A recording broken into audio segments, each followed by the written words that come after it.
Hey everyone, it's Kathy. And Paul here with iDulting. We're here to help you navigate the crazy world of adulting. Because let's be real, it's a wild ride. We'll be dropping tips, sharing stories, And maybe even spilling some embarrassing secrets along the way.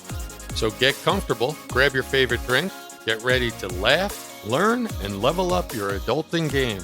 This is iDulting.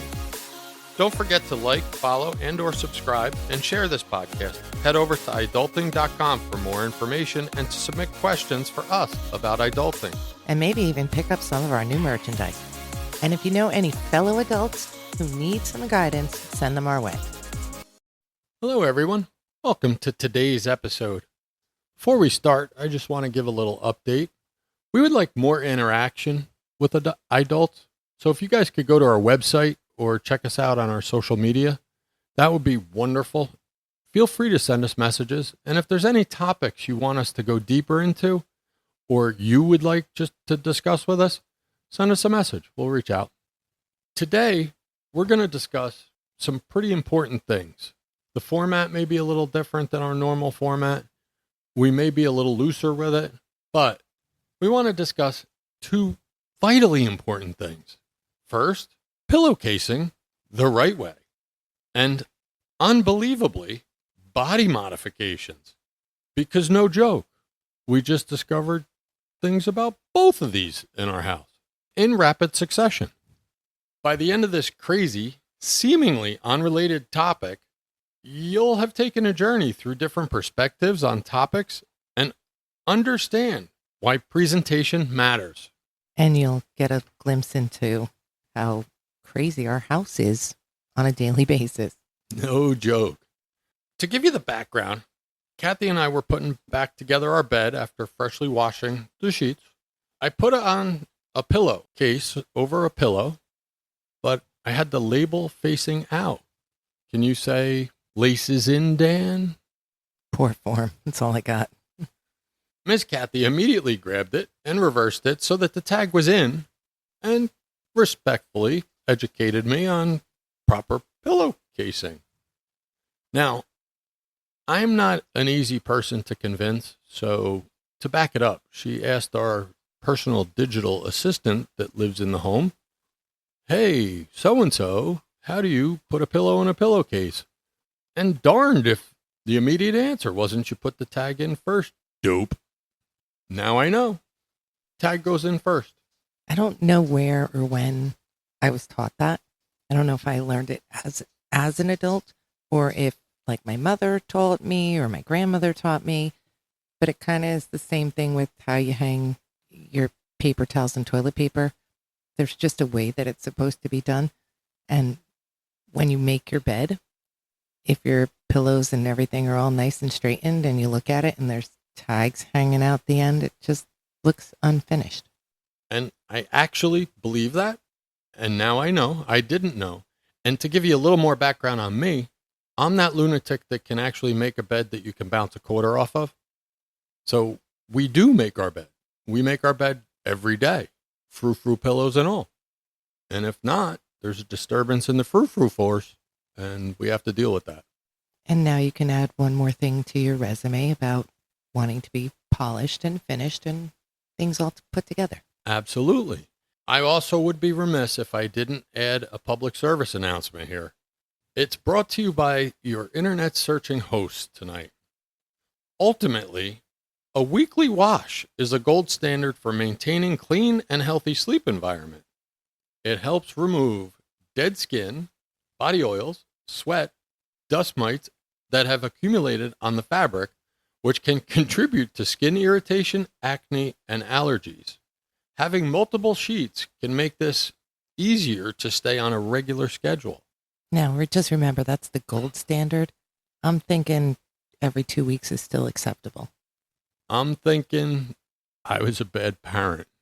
You never did any laundry, so how does that go into your radar of bad parenting? Because it was never on my radar, not weekly, not bi-weekly, not monthly. I was thought about it when something was dirty. It's because someone else was doing the laundry. Yeah, could you keep doing that, please? Because I'm not good at these civilization things. Placing a pillow in a pillowcase can seem like a simple task, but doing it correctly can save you frustration and ensure a better fit. The most common and efficient method is often referred to as the inside out or burrito method. Not the way I do it. I just shake and shake and shake till it's in there. Me too. I'm a shaker. So the proper way, this again comes from the internet, to put a pillow on a pillowcase is to turn the pillowcase inside out. Seems like a lot of work to me, but this is what the internet said. Then you slide your arm through the pillowcase and grab the end of the pillow on the tag end. So we've turned our pillowcase inside out. My arm is through it. I've grabbed a pillow. I pull the pillowcase over the pillow and then adjust and smooth. Easy peasy. Turns out wrestling it in and just shaking it around until whichever end was in first and tags were hanging out. Uncouth, unpolished, and unfinished. It still got the job done, though. I've been doing it wrong for 54 years. Now, I was always putting the tags in, but I still did the push it in and shake it kind of thing. But we don't remove the tags because they're specific that you could go to jail. Honey, that's only for the people that don't purchase it. Once you own it, you can remove whatever tag you like. Then why are we having this discussion? Why don't we have tagless pillows? Because sometimes when you remove the tag, it tears the seam. And, Are you guys learning? and then you have a crappy ripped pillow. So doing it that way prevents you from having to awkwardly stuff and shove and shake and wrestle. Or you can do what I do. Put the closed end with the tag inside, shake it like crazy until it's completely on. Now, we're going to just give you a few points as to why it's important to do it correctly. I know it seems trivial, and I know it sounds ridiculous, but the primary function of a pillowcase is to protect your pillow from sweat, oils from your hair, dead skin cells, and allergens like dust mites.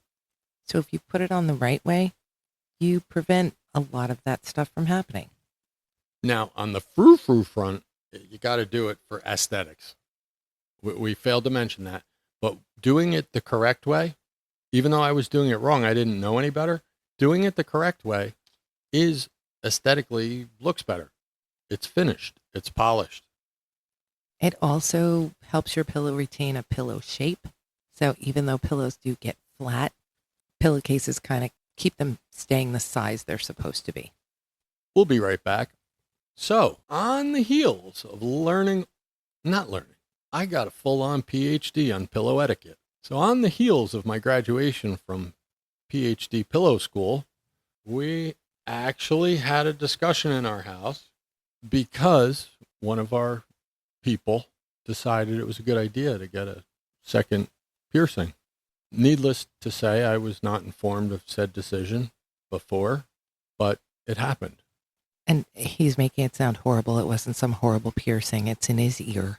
So literally from pillows to piercings. And it's to be fair, it's a second piercing. Mm-hmm. I'm old school.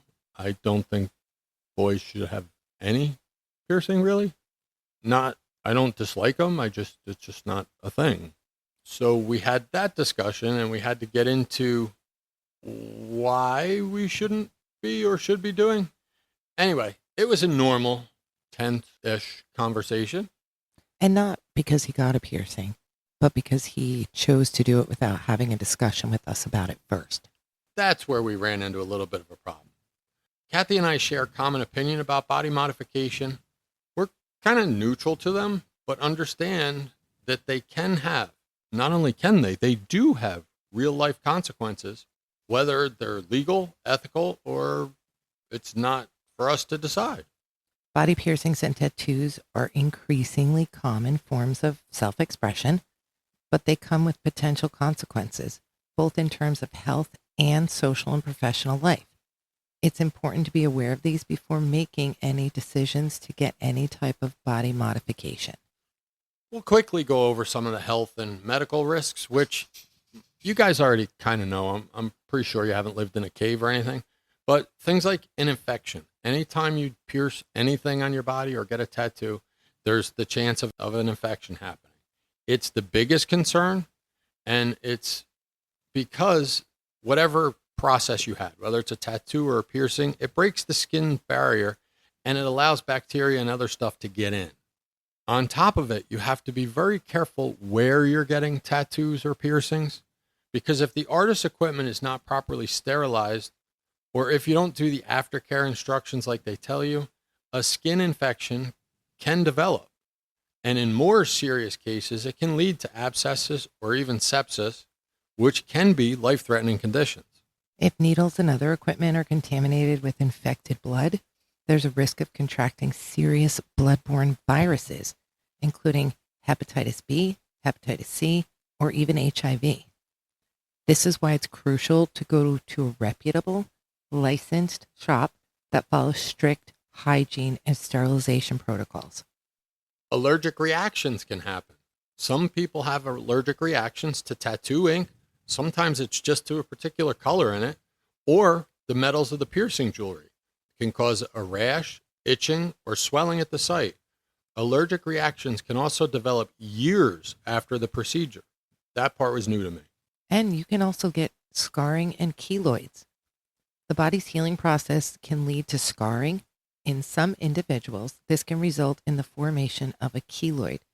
A keloid is a raised fibrous scar. You'll see them sometimes if someone has a severe injury and their body reacts by overproducing scar tissue. It just kind of becomes like a growth. Without sharing too much, years ago, I knew someone who had that happen in an area that you wouldn't want a keloid to grow in. Ended up that she got rid of that piercing before it was too bad, but it was still there. Nerve damage can happen.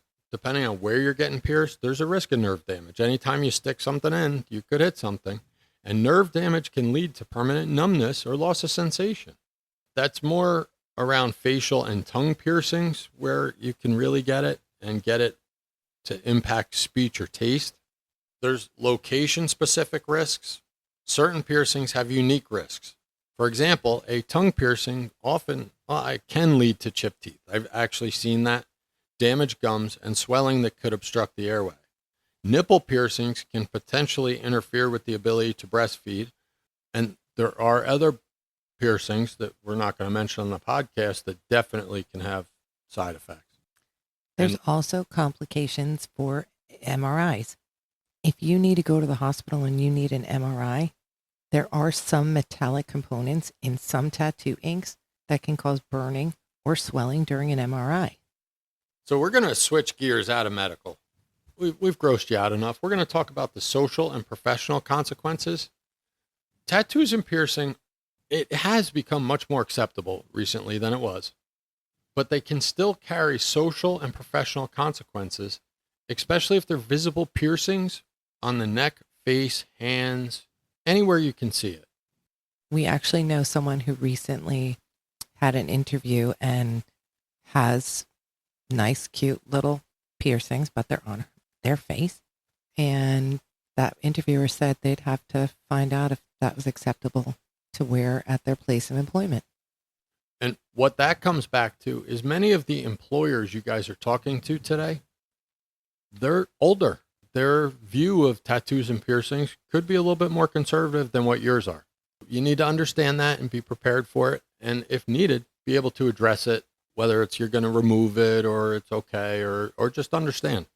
A recent study mentioned by Undercover Recruiter found that 88% of recruiters believe having a tattoo could limit a person's career progression, and 41% admitted to actively rejecting a suitable candidate because they had a visible tattoo. And the same goes for piercings. That same study found that 26% of recruiters would feel uncomfortable hiring someone with visible piercings. We didn't read far enough in the study to know if we're talking about just a normal single ear piercing.